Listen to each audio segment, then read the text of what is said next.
Hello everybody and welcome. In this video I'm going to show you how to check battery level for your headphones JBL TUNE 770 on your Android device.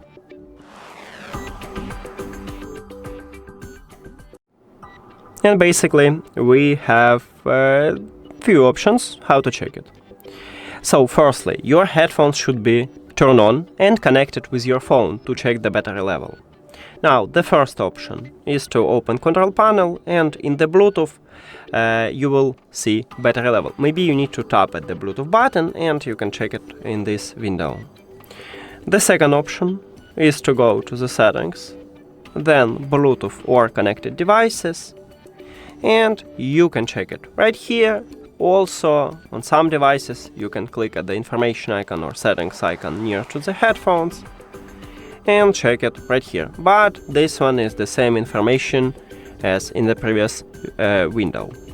Okay, the third option is to use an application. You need to open JBL Headphones app. Of course, your headphone should be connected with the app, then you will see headphones menu, and here it is, we have battery level.